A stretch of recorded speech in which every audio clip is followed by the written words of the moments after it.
കേരള സാഹിത്യോത്സവ വേദിയിൽ യാഥാർത്ഥ്യങ്ങൾ തുറന്നു പറയുക മാത്രമാണ് ചെയ്തതെന്ന് MT തന്നോട് പറഞ്ഞതായി സാഹിത്യകാരൻ NE സുധീർ പ്രതികരിച്ചിരിക്കുന്നു. ഉദ്ഘാടനത്തിന്റെ തലേ ദിവസം വേദിയിൽ ചിലത് പറയുമെന്നും അത് എഴുതി തയ്യാറാക്കി വെച്ചിട്ടുണ്ടെന്നും MT പറഞ്ഞതായും സുധീറിന്റെ ഫേസ്ബുക്ക് പോസ്റ്റിലൂടെ അദ്ദേഹം കുറിച്ചിരിക്കുകയാണ്.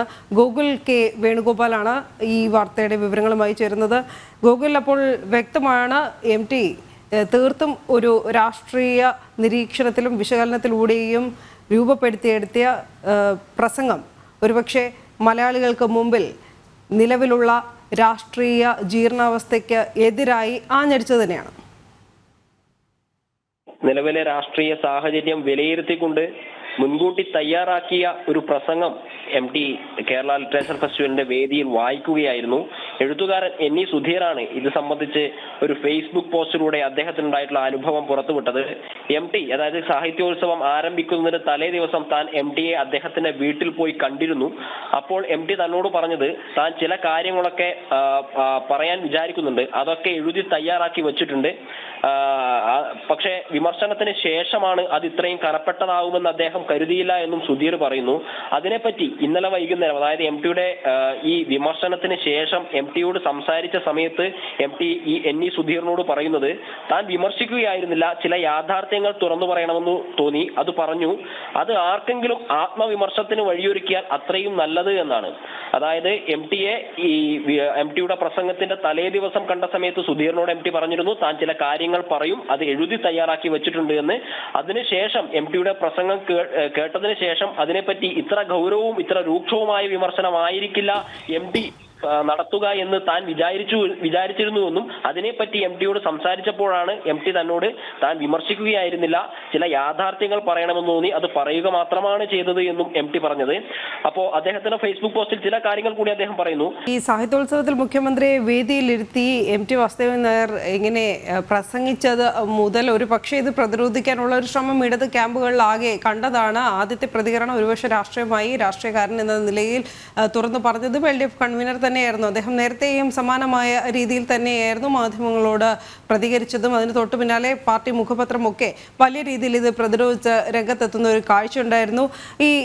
ഇതിന് തൊട്ട് മുൻപ്, ഇപ്പോൾ പ്രതികരിക്കുന്നതിന് മുൻപായി LDF കൺവീനർ മാധ്യമങ്ങളോട് പറഞ്ഞപ്പോൾ അദ്ദേഹം ആവർത്തിച്ചിരുന്ന ഒരു കാര്യം, കാരണം കഴിഞ്ഞ ദിവസങ്ങളിൽ നമ്മൾ കണ്ടതാണ് മുഖ്യമന്ത്രി പിണറായി വിജയന് സ്തുതി പാടിക്കൊണ്ടുള്ള ആൽബം എപ്രകാരമാണ് കേരളത്തിൽ എല്ലാ മാധ്യമ ശ്രദ്ധയും നേടിയത് എന്നത്.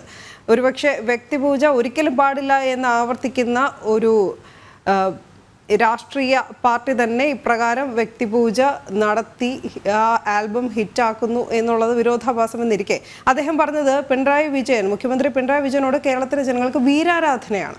അതിൻ്റെ സാധാരണ പ്രതിഫലനം തന്നെയാണ് ഇത്തരത്തിൽ ഈ ഒരു ആൽബമിലൂടെ നമ്മൾ കാണുന്നതെന്നും സമാനമായ രീതിയിൽ MT നടത്തിയ പ്രസംഗത്തിന് തൊട്ട് പിന്നാലെ ഇത് പ്രതിരോധിക്കാൻ ശ്രമിക്കവെയും LDF കൺവീനർ പറഞ്ഞത് ഇത് കേരളത്തിലെ സംസ്ഥാന സർക്കാരിനെതിരെ അല്ല, CPM ഭരണകൂടത്തിനെതിരെ അല്ല എന്നാണ്. പക്ഷെ എന്തിനാണ് എങ്കിലും EMSനെയൊക്കെ MT പറഞ്ഞത് എന്ന് പറയാൻ വിശദീകരിക്കുവാൻ ഒരുപക്ഷെ ഇവർക്കാർക്കും കഴിയുന്നില്ല എന്നതും വാസ്തവം.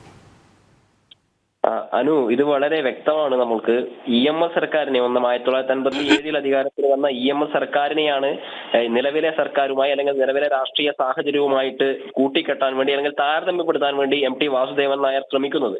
ആ രീതിയിലുള്ള വിമർശനങ്ങൾ സാഹിത്യ മേഖലയിലും സിനിമാ മേഖലയിലും ഒക്കെ രൂക്ഷമാവുന്ന സാഹചര്യത്തിലാണ് അതിനെ പ്രതിരോധിക്കുക അല്ലെങ്കിൽ ആ ജാള്യത മറയ്ക്കുക എന്ന ഉദ്ദേശത്തോടു കൂടി EP ജയരാജൻ രംഗത്ത് വരുന്നത്. ഇതിനോടകം തന്നെ ഇന്നലെ രാവിലെ നടത്തിയ പ്രസംഗത്തിന്റെ സംബന്ധിച്ച് ഇതിനോടകം തന്നെ ഒരുപാട് ജോയി മാത്യു ഉൾപ്പെടെയുള്ള ഹരീഷ് പേരടി ഉൾപ്പെടെയുള്ള ആളുകൾ രൂക്ഷ വിമർശനവുമായി രംഗത്ത് വന്നിട്ടുണ്ട്. ഈ NE സുധീർ തന്നെ തന്റെ ഫേസ്ബുക്ക് പോസ്റ്റിന്റെ അവസാനം സൂചിപ്പിക്കുന്നത് കാലം അങ്ങയുടെ, അതായത് കാലം MTയോട് കടപ്പെട്ടിരിക്കുന്നു, ഇത് മറ്റാര് പറഞ്ഞാലും കേരളം ഇത്രയും ഗൗരവത്തോടെ ഏറ്റെടുക്കുമായിരുന്നില്ല എന്നാണ്. എല്ലാവരും മനസ്സിലാക്കിയിട്ടുള്ളത് ഇത് കേരളത്തിനെ അല്ലെങ്കിൽ കേരളത്തിന്റെ രാഷ്ട്രീയ സാഹചര്യത്തെ, ഭരണത്തെ വിമർശിച്ചുകൊണ്ടുള്ള അല്ലെങ്കിൽ അതിനെ അടയാളപ്പെടുത്തുന്ന ഒരു വിമർശനമാണ് MT നടത്തിയത് എന്നാണ്. പക്ഷേ LDF കൺവീനർ EP ജയരാജൻ മുഖ്യമന്ത്രി വേദിയിലിരിക്കെ നടത്തിയിട്ടുള്ള ഒരു പ്രസംഗത്തിന്റെ ജാള്യത മറയ്ക്കാനോ അല്ലെങ്കിൽ അത് കേന്ദ്ര സർക്കാരിനെതിരെയുള്ള വിമർശനമാണ് എന്ന രീതിയിൽ വഴിതിരിച്ചുവിടാനുള്ള ശ്രമമാണ് നടക്കുന്നത്.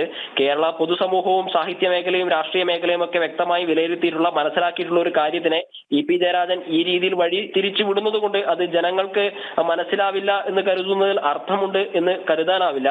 കാരണം ഇപ്പോൾ നടക്കുന്നത് ഈ പറഞ്ഞതുപോലെ ഒരു വീരാരാധനയാണ്. പിന്നെ ജനങ്ങളുടെ അണികളെ പടയാളികളും ആരാധകരുമാക്കുന്ന ഒരു നിലയിലുള്ള പ്രവർത്തനങ്ങളാണ് ഇപ്പോൾ കാണുന്നത്. EMS സർക്കാരിന്റെ കാലഘട്ടത്തിൽ അതൊന്നും ഉണ്ടായിരുന്നില്ല എന്നൊക്കെ പറയുമ്പോൾ ആരെയാണ് MT വാസുദേവൻ നായർ ഉദ്ദേശിച്ചിരുന്നത് എന്ന് നമുക്ക് വളരെ വ്യക്തമായിരുന്നു. അപ്പോ ഇതിനെതിരെ, അതായത് പിണറായി വിജയനെ പ്രകീർത്തിച്ചുകൊണ്ട് ഒരു ഓഡിയോ ഗാനം പുറത്തു വന്ന സമയത്ത് അതിനെ സോഷ്യൽ മീഡിയയിലൊക്കെ ഇടതുപക്ഷ അനുഭാവികൾ രൂക്ഷമായി വിമർശിക്കുന്ന സാഹചര്യത്തിലും EP ജയരാജൻ മാത്രമേ അതിനെ അനുകൂലിച്ച് രംഗത്ത് വന്നിരുന്നുള്ളൂ. മറ്റൊരു കമ്മ്യൂണിസ്റ്റ് നേതാവ് അല്ലെങ്കിൽ LDF-ന്റെ നേതാക്കളാരും അനുകൂലിച്ച് രംഗത്ത് വന്നതായി നമ്മൾ കണ്ടിരുന്നില്ല. ആ രീതിയിൽ ഇപ്പം മുഖ്യമന്ത്രിക്കെതിരെയുള്ള പ്രതിരോധം തീർക്കാൻ വേണ്ടിയിട്ടാണ് EP ജയരാജൻ രംഗത്ത് വന്നിരിക്കുന്നത്. അത് അദ്ദേഹത്തിന്റെ രാഷ്ട്രീയമായ താല്പര്യമാണ് എന്ന് വേണം നമുക്ക് മനസ്സിലാക്കാൻ. അനു, ശരി. ഗോകുൽ K. വേണുഗോപാലാണ് വിവരങ്ങൾ നൽകിയത്.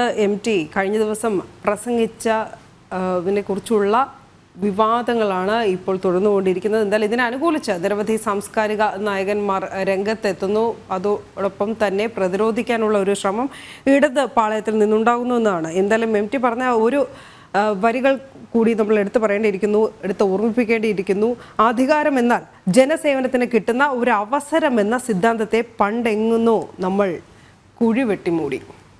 ശരി, എന്തായാലും ഈ ഒരു വിഷയത്തിന്മേൽ കൂടുതൽ പ്രതികരണങ്ങളാണ് വരും മണിക്കൂറിലും പ്രതീക്ഷിക്കുന്നത്.